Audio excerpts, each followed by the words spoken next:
Hello, I'm Chance, Hello, I'm Sergio. and this is Brick Wall Cinema. Welcome to the party, pal! Oh my god. That's your home! Are you too good for your home? Answer me!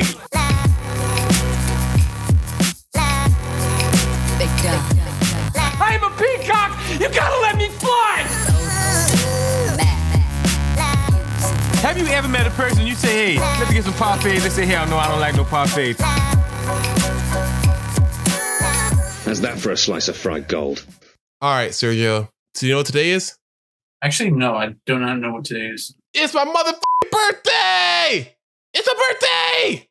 Oh, right. You forgot, didn't you? We're recording this before your birthday, so I'm confused on which day you're referring to. The date that this episode's coming out is on my birthday. Yes, and we've changed that a few times, so I'm confused on which day we're releasing this on. It's my birthday, dude. I can't believe you forgot my birthday. When's my birthday? Okay, fine. If you didn't forget my birthday, when is my birthday? It's on June 21st, isn't it?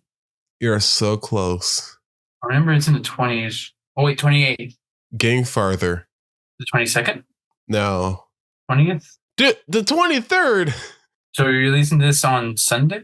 Yeah. You sound unsure about that. Well, because you made me feel unsure about it, because I thought it might be a good idea to release this on Sunday, because... You didn't tell me about that. That's why I'm confused. Oh. Yeah, I'm releasing this on Sunday. Or should I release it on Friday? I don't know. When do we usually release it on? Friday.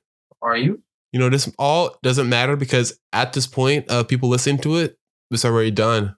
So this conversation is null and void. That's why I was confused on why it is you're bringing up to date. You're right to be confused. Anyway, so Sergio, you know what movie we're talking about today? Fall Guy. The Fall Guy. Forgot about the Sergio. Is there really a "the" in it? I forgot the title. I just remember Fall Guy. It's the Fall Guy. Okay. He's the Fall Guy. Let's go with the basic info. Rated PG-13, directed by David Leitch, released in theaters on May 3rd, 2024, with a runtime of 126 minutes and a budget of between $125 million and $150 million. There's not an exact number for the budget? No. Is it because there was some technical difficulties and they had to pay for more stuff, more equipment or something? Probably. And it grossed worldwide a whopping $146.7 million. As we're recording this. That's not good, Sergio. Why not? If the budget is between 125 and 150, and it grossed $146 million 30 days after release in theaters, that's not a good sign. The Fall Guy fell hard. But didn't it get its money back? Now, if you add in the marketing budget... Now I'm confused with the budget. Usually the marketing budget is double the original budget for the movie. Okay. So wait, repeat again how much it made? Okay, I'm going to say it one more time. Between $125 million and $150 million for the budget. It grossed $146.7 million. 146? Yeah. Oh, okay. Got it? Uh-huh. All right. So with the Rotten Tomatoes score, critics and audiences love it. They gave it an 81% for critics and 87% for audiences. Why only 80? Why is the audience lower than the critics? The audiences are higher than the critics. Wait, hang on. Repeat. Oh my God. I can't tell if I can't hear you or not, or maybe I'm just getting confused with the numbers. For critics, 81%. For audiences, 87%. Okay. And this movie stars Ryan Gosling as Colt Seavers, Emily Blunt as Jodie Moreno, Aaron Taylor Johnson as Tom Ryder, Hannah Waddingham as Gail Mayer, and Winston Duke as Dan Tucker. Sergio, can you bless our audience with the synopsis? All right. Fresh off an almost career-ending accident, stuntman Colt Seavers has to track down a missing movie star, solve a conspiracy, and try to get back with the love of his life while still doing his day job. Thank you, Sergio. And for those who don't know, this movie was originally a TV show back in the 80s called The Fall Guy. You mean it's a reboot of that one? Not really a reboot, it's like a loose adaptation of it. Where the only thing that's connected to the original is the car he drives, the GMC truck. And even later in the movie, they say, be careful with this car. It's product placement. Please don't wreck it. I know you stuntmen drive. When he gets a new GMC truck, I think that might have been actual product placement for GMC because how much the original product placement worked with them in the original movie or original TV show. I thought that was obvious by saying it's product placement. Well, yeah, it's product placement for us, but I thought it was actual product placement because of in the movie universe. No, I mean more like not a movie universe because in that universe the Fall Guy isn't a show there, so it's not really product placement. They're not making the Fall Guy movie in the universe. But they are making a movie. I thought it was product placement for that. It is for the movie in the universe. It is. It is also product placement for us in the real world. But also, I'm saying that it's sort of a tongue-in-cheek nod that GMC funded the TV show back in the 80s. When they gave their cars out, they specially modified it so when they could do all the stunts and everything that in the show. So they probably did the same thing here. Does that make any sense? Sort of, but it's just that the fact that they don't do anything to actually mention the original Fall Guy show. You're right. They don't really mention anything from the TV show. Like I said, it's a loose adaptation. But still, though, knowing what we know about the TV, like if you don't know, the TV show is basically the same premise about a stuntman by day and by night he's a bounty hunter. Sort of the same thing here. Let's go on our thoughts about the movie. All right, I love this movie. It is so much fun, and the entire time I did not feel as though I was watching it for a long time. It felt so fast that I kind of really wanted to rewatch it. It felt like a roller coaster. Me and Sergio watched the movie back in April? No, wait. Was it April or was it March? I don't remember. I thought we watched it last year, didn't we? No, we watched it a couple months in advance. We got an early screening for it. Then shouldn't we have seen it in March then?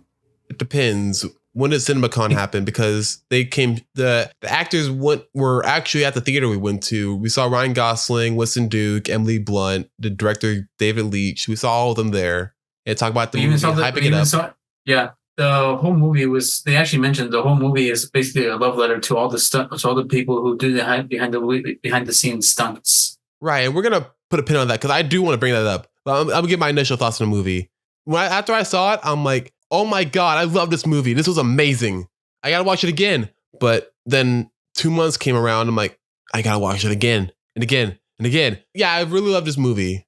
It's just me. I also work in the industry. I'm a production assistant for people who don't know on film commercials and films. So seeing all the stuff behind the scenes, I eat that stuff up. I love watching movies about making movies because of how authentic they try getting the film sets in the movies. They're just interesting to me.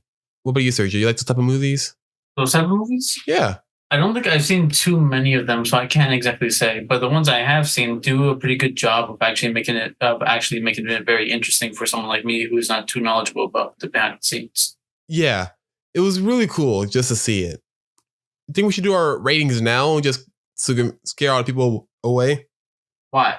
Because this movie is still being like rented or watched, so people might not want to hear what we have to say, but want to hear our ratings first because they afraid we might spoil it. All right, then. All right, so I gave this movie a 4.5 out of 5. It is amazing. I would watch it again and again. There's only a few notes I had about the movie, but that didn't hinder me from watching it, and I will watch it in a heartbeat again. What about you, Sergio? Okay, I'm going to surprise you on this probably. I give it a 5 out of 5. Holy crap. Yeah, to be honest, when I watched this movie, I did not expect to like it this much because it's a sort of like a rom-com, and I don't really like those kinds of movies because they just get so cheesy and obvious and boring after a while. But this one was subverted my expectations very well, and I enjoyed watching every second of it. Wow, what does that make? Like 2 movies that gave 5 out of 5 out of me? This and Ghostbusters? I'm not really sure. I think we should actually look back at that. Yeah, I think it was Ghostbusters Afterlife. It gave it a 5 out of 5. Let's just get our ratings out, man. I'll give this a 5 out of 5. Really? Yeah, it was a really enjoyable movie, and this was our second time rewatching it, but I enjoyed it thoroughly. I don't think I gave it a 5 out of 5. I think I gave it a 5 out of 5. We can check later. Yeah. Anyway, we're going to get to our spoilers now. So, shoo, everyone, get out of here. Get out of here. Anyone has to watch Fall Guy? Leave. Spoiler warning, if you have not seen the movie, go ahead and watch it now. Listeners, beware. You're in for a scare. So, Sergio, you have a favorite scene? That's a bit harsh for me personally, but I think my favorite scene, let me think. I believe my favorite scene, the one I remember the most, was was the fight they had in the club. That was my scene. I Son of could talk about the other scene. God. I could go Son down of the list of the ones I remember the most. One I found very interesting was the split screen between him and Judy, Cole and Judy. Split screen. Right, do you think that it's like nostalgic, super cool, or do you think it's a gimmick? I think it could be super cool. Mm-hmm. Yeah, how do you want to use it? I mean, So I like that they're on screen together, but they are in separate worlds, visually and emotionally. So you've got this very prominent divide between the lovers, and I want that. you want the divide. I want the divide, yes. It was interesting on that scene, mostly because they were talking about the movie, but it also gave a good It also gave the audience kind of a perspective of how to use this kind of film work of having a split screen between two characters in the same scene. Yeah, I love that shot. Yeah, it was interesting because I thought about it and I don't see many of those kinds of shots anymore. They're usually used for like musicals, something like that, when you have two people singing and duets, stuff like that. True, but I don't see that in any movies recently. Yeah. Like even the musicals that came out, they haven't used that. This movie is a love letter, not just for some people, but for moviegoers, for movie fans. Really, even people behind the scenes. It's more about people behind the scenes than anything else. Well, I believe that's the whole point of it. It gives like more. The main focus of it is a love letter to the stunt people who have done all this work and have put their lives on the line to make these movies. It also gives a good representation to actually people behind the scene that are actually making the movie happen. Right. Also, I should point out that they also made a documentary about stunt people, also on Peacock, for the same production company as this movie. Is that 87 North? Yeah. Okay, I want to talk about 87 North for a minute right now. They are easily becoming one of my favorite production companies, right next to Seth Rogen's Point Grey Productions, where I'll go see anything that they make, because everything they do is always some high octane action with some cool action scenes in it, and also just a really good movie overall. Are you familiar with their movies, Sergio? No, I can't say. Other than this one, I don't know if I've seen any of their other movies. Oh, you've seen a lot of them. I think you've seen more than I have. They Which did ones? John Wick 1 and 2 and 3 and 4. They did Atomic Blonde, Nobody, Kate, Bullet Train, Day Shift, Violent Night, and they're going to do Ballerina, the new John Wick movie. Oh, they're really good at action movies. Yeah. Have you seen Nobody before, Sergio? I've tried to. I wasn't able to, but I have seen clips of it mostly. But I was getting around to watching it. I have not watched it in its entirety. Me neither. I own it. I should probably watch it. I'm going to watch after this. What am I talking about? I'm definitely going to watch it. Yeah. And even David Leitch, he directed this movie. He also directed Deadpool 2. And Makes sense. yeah, I think he's slowly become one of my favorite directors too, for anything action. We need more movies. I mean, it makes sense. He did say he started his career as a stuntman. Right. Also, I think that, what's it called? I think I sort of see his formula with these action scenes now. Like, you know how like after someone gets into like a groove, you sort of notice a routine, or you notice a routine more. A pattern? Yeah. Explain. Sort of like I think I noticed in Violent Night, as they're going across seeing a tour around the whole place, you see, oh, that could be a place where someone could fight. They can use those things and those things to fight. They're gonna use them easy way. Like you get familiar with their surroundings, and then you start seeing how they can use them for fight scenes in a way. You know what I mean? Basically, you get to see like how the scene's gonna play out. Basically, yeah, it's not bad. I'm just saying I'm able to start to catch on, saying, and instead of me saying, "Oh my god, how did they think of that?" I mean, yeah, I'm thinking it now, but I'm saying like, "Wow," I'm more admiring. Oh my god, the choreography that went into all this is amazing, because it's months and months to prep, and that might have been a forefront. Because I'm sort of talking mainly about Violent Night about this, because like this is a movie where Violent Night was the one where I noticed all this happening. Because are you familiar? Remember Violent Night, Sergio? yeah. If our audience doesn't know, Violent Night was basically a Die Hard but with Santa movie, where Santa's trying to save these kids from these robbers at the house, and turns out Santa was a badass and started beating the crap out of all of them. I'm saying that he had a bigger emphasis on comedy and action than anything else in the movies. And if the movie didn't have that much comedy, then it'll compensate with high octane action throughout the whole movie. like the John Wick movies. No one likes John Wick for the story. They like for the action. Can we agree on that? For me, no. People like the concept for John Wick, and it gives it a good story and a reason to follow the action. That's what The I mean. action is what drives it, but the story is the reason why people are watching it in the first place. You're right. I take it back. That's exactly what I meant. I had to rephrase that, but you're right. Thank you for catching me on that.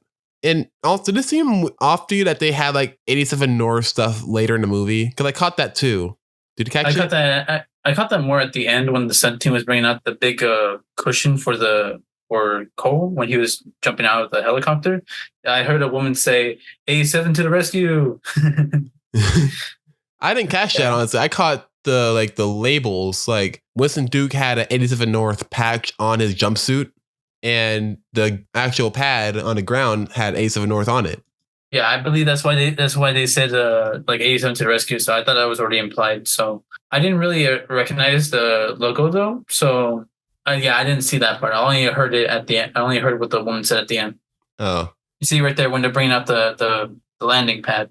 Yeah. But I thought that was a given considering that the fact that 87 North is making this movie, so they had to use their own props and they filmed their own props and all the stuff that's happening in the background. See, that's what I thought too. So I thought it was a cool idea to have it into the movie. You know, so broke the fourth wall, but I live with it. I can live with it. I like that. I think that's the whole point of breaking the fourth wall because it's actually it's actually showing what's happening behind the camera. Yeah, I mean, that's the whole point. That's the whole point I thought of anyway. It kind of reminded me of, remember Looney Tunes Back in Action?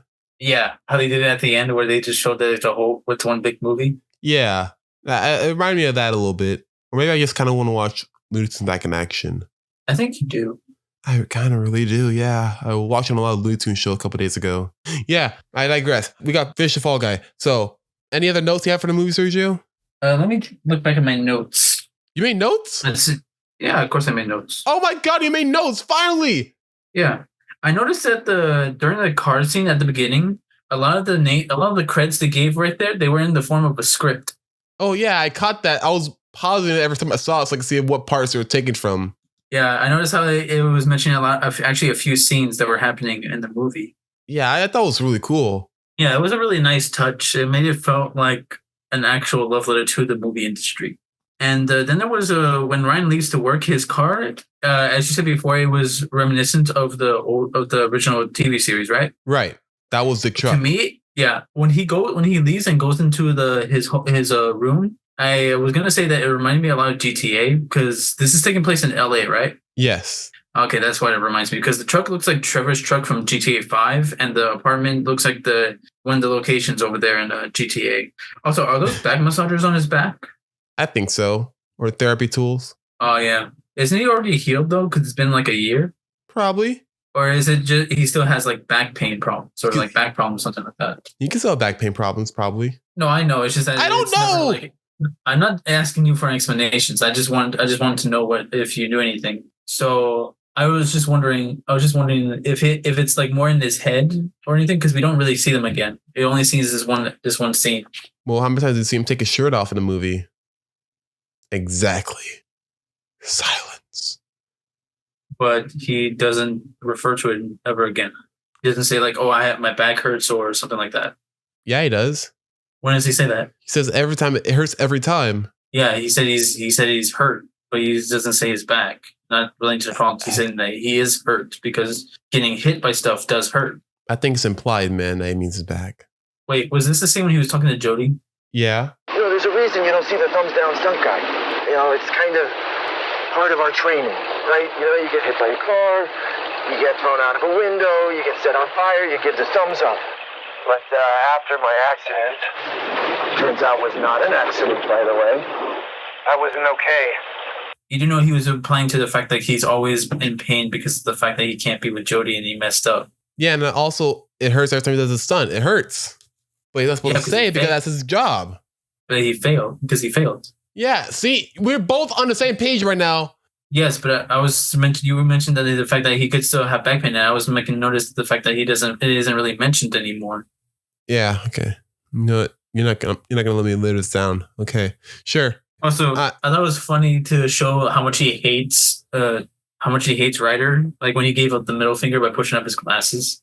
I thought that was a cool touch. Yeah, I also liked all the quotes they put in during like the first stunts of the movie after the accident. The Rocky quote and the Fast and Furious quote that he gives him to hype him up, saying like, "You got to do this, man." Oh yeah. I'd rather just not have my first stunt back be another epic failure. It's not about how hard of a hit you can give. Oh. It's about how many times you can get hit and keep moving forward. That's messed up. You can't quote Rocky on me like that. This is really important to her. Yes, it's important to her. Was it Comic-Con or something? Paul H. This is one of those times, whether it's an inch or a mile, a win is a win. It's easy. Fast and the Furious. Let's go. That guy, Winston Duke, honestly, underdog. I'm not sure if I would say underdog. I would say like underrated. Underrated, that's what I meant. Yeah. Not because I was watching Underdog. Yeah, underrated. I understand why. Do you know why you're doing all those references, Sergio? Because they're talking about movies. Because he's a stunt coordinator, Sergio. He needs to know these stunts and how they do them and what movies that they use them in because he needs them for references. But Rocky didn't do stunts. The fighting, Sergio. Yeah, but there was no stunt. Do you really think that they actually hit each other? Or do you think they just won the ring? They or had no one there to tell them how to fight? So said, hey, let it rip. They'll say, hey, beat each other up. No, they actually you can actually tell they're not hitting each other in that movie because we ourselves got confused on whether or not they were hitting each other. So they have to plan out how they're gonna swing every single blow. Someone has to coordinate that, Sergio. Yeah. It means it means you're agreeing with me. Yes. So why are you? Why am I what? You said there wasn't no stunt coordinator. There didn't need to be a stunt coordinator. I'm just saying they can use that as a reference. I was saying they didn't need a stuntman for that one.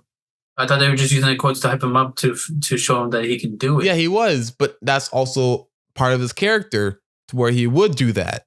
It makes sense for his character to bring references up to him because he is a stunt coordinator. He knows these things. That's what I'm saying. What about the other one? What? The one where he got the tomahawk and he showed him. Last of Mohicans? I call tomahawk. You stay alive. Stay alive. No matter how long it takes. No matter how far. I will find you. Last of the Mohicans. Boy, stunts. Yeah, is that a stunt heavy movie? I mean, there's action in it. Is it stunt heavy? There's action, so there's a stunt coordinator. Okay, so it does have stunts, so it's stunt heavy. Yes. I mean, it's not heavy on stunts, but it has stunts in it. All right, does it have like crazy stunts? It doesn't matter. Doesn't matter, Sergio. You still need the coordinator. No, I know, I get it, but I'm saying like based on because they made reference to Rocky and Fast and the Furious. Fast and the Furious does a lot more high heavy stunts than Rocky. So I was just wondering if it was sort of a spectrum of like what kind of stunts they did. Buddy, like you're thinking stunts that. Buddy, you're thinking way too hard on it. Well, that's the whole point of this movie, to give thanks to stunt people. Yes, so I was just wondering what kind of stunts were involved. Sir, you're thinking of how many stunts there were in Last of the Mohicans. You need to calm down. You need to calm down. What, did they not have stunts in Last of the Mohicans? No, you're asking how many stunts, if it's stunt heavy or stunt light on stunts. There's stunts. There's stunts. I was asking what kind of stunts. I wasn't asking how many. You're saying what? Okay, Sergio, I'm not going to go into detail on this right now. I have a headache. I had to take 2 aspirins and an Advil and some medication I don't even know the name of. Something Metazin. It was something called Metarozonian or something like that, or Mesozokian or Pangean or something like that. Anyway. All right, then we'll move on to the other one. Okay, so I got my notes. Go ahead. I was gonna give attention to the fact that during this movie, they actually made a Guinness record by rolling over a car 8.5 times, right? Yeah, cannon rolls. Yeah. Also, I noticed that the helmets that they used for the set pieces actually reminded me a lot of Star Wars. I thought they reminded me a lot of Cowboys and Aliens and Dune. It was the scene when they were looking back and forth between Cole and Judy, like those helmets that the people that were playing the humans in the movie. It reminded me of Star Wars when Luke Skywalker and his team were flying the X fighters. I guess I could see that. And it surprised me that they said they made 15 movies within 10 years. Was it? Yeah. Yeah, that surprised me because I didn't think that you could do 15 movies in 10 years. Oh, look at Dwayne "The Rock" Johnson. True, but his movies are not as high budget as some other movies I've seen that have a lot of movies. And I was thinking about the Marvel franchise. I remember like behind the scenes, Scarlett Johansson made a comment saying, "Can you believe this? 10 years of this?" And I was like, "Wait, 10 years? How many movies did they make in that much time?" So I just got curious on what kind of on the production of these movies. Because I know movies, they usually start years like maybe a few years in advance if there's a lot of work that goes into it. Yeah, I mean, it was supposed to be a big deal in the movie too. Like them saying it's gonna be at Comic-Con, Hall H is a big deal. Do you know why Hall H is a big deal, Sergio? Isn't that the main one where all the stands are? That's where all the Marvel movies and stuff, or DC Warner Brothers stuff comes out on. Like the trailers drop on. Oh, okay. What are your notes? So I'm gonna keep it short. I got 2 notes. So when Tom Ryder is telling Colt Seavers why all this is happening to him at the boathouse, he said that Colt's gonna be on a Variety magazine article about the top 10 stuntmen, and then Colt yells that he didn't do the interview. Yeah, he was complaining, saying how Cole is always staying in the spotlight, and he says that he doesn't really get that much attention because most of the focus is on Ryder. Look, I can see how you can get so easily confused, you know. You put on my clothes, all right? You walk a mile in my shoes, you start to get some attention, and you get your little article in Variety or whatever it is, 10 top stuntmen or whatever the shit. Are you serious? Doesn't really matter. Nobody read it. The Variety article? But you start to feel like you're something special. I didn't even do the interview! So this whole movie, the whole reason why he was about to kill him is because he was going to do an interview with Variety about the top 10 stuntmen. Oh no, that interview was already done. It's just that that's why he said I didn't do it because someone did it for him. Oh, okay. Now the whole reason why he's trying to kill him is because one, he wants to frame him for a mistake that he made by killing his new stuntman. And he was saying that the whole reason why he has no problem with it is because he feels that Cole is always being the douche and making everything about him, which is just plays to Ryder's egotistic, narcissistic kind of behavior, his character. Okay, thanks for cleaning that up for me, man. No worries. And one more. At the ending of the movie, where it shows Jason Momoa saying, like, when it shows basically when you show Jason Momoa getting the role. Getting the role at the end, they introduce him by saying, from Universal Pictures, from MTV's Best Kiss Award winner. Universal Pictures comes a cosmic love story of epic proportion, starring MTV Best Kiss Award nominee Jason Momoa. First thing I thought of was Tropic Thunder, because when that movie started, it had the trailer with Robert Downey Jr. and Tobey Maguire. From Fox Searchlight, 5-time Academy Award winner Kirk Lazarus, and MTV Movie Award Best Kiss winner Tobey Maguire. And like, I thought that because also a fake trailer for a movie that they're making in the universe of the movie. You see the comparisons here, right? Yeah, I see it. Yeah, they clearly had inspiration from Tropic Thunder for this movie. All right. But what do you think is better, Tropic Thunder or The Fall Guy? That's hard to say because I feel that The Fall Guy is a better action movie, whereas Tropic Thunder is a better comedy movie. So it's really hard to make comparisons that way. Which one will you watch again? To be honest, either one. It's really hard for me to make a decision on that because I originally watched Tropic Thunder. I loved it. And when I saw this Fall Guy, I still like it. It's one of the best movies that came out. So if I had to make a choice on which one to see, I can't really tell you that much, but I think I would go for The Fall Guy. All right. One for Fall Guy. For me, oh crap, man, this is going to be hard. For Tropic Thunder, I love the movie, but there's some points in the movie where I feel like it's dragging a little long. Nothing against the movie. I like the movie, but I'm just saying it's a little slower tone, slower beat. But this one is always high octane. Another fight scene or another comedic, hilarious moment coming up right around the corner. The pacing. Yeah, the pacing is a lot faster in The Fall Guy than it is with Tropic Thunder. Yeah, you can really see that in movies nowadays that the pacing seems to work better, or it just gets the audience more excited about what's going to happen next because the pacing is either fast or a slower burning that just keeps you interesting. Right. But yeah, I think that'll be it for today's episode. We gave our ratings, we gave our notes, we gave our opinions on the movie. What more do you want? Leave us alone. We're tired. We got work to do, man. I got bills to pay. All right. God, Sergio, you know what I mean, right? Yes. Yeah, leave us alone. It's my birthday, god damn it. I want to go blow out the fucking cake. We really blow the cake? Chance, stop making it longer. Chance, you're making it longer. Just get the outro. Cake.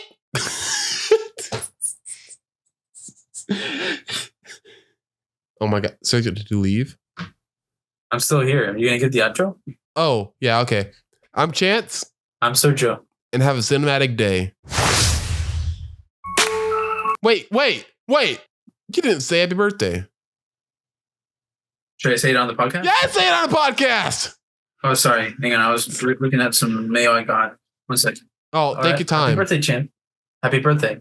Oh, thanks, man. We appreciate it. All right, have a cinematic day. Hey, everyone. Thanks for listening. And be sure to subscribe to our channel and follow us on Instagram, Facebook, X, and TikTok at Brick Wall Cinema. Have a cinematic day.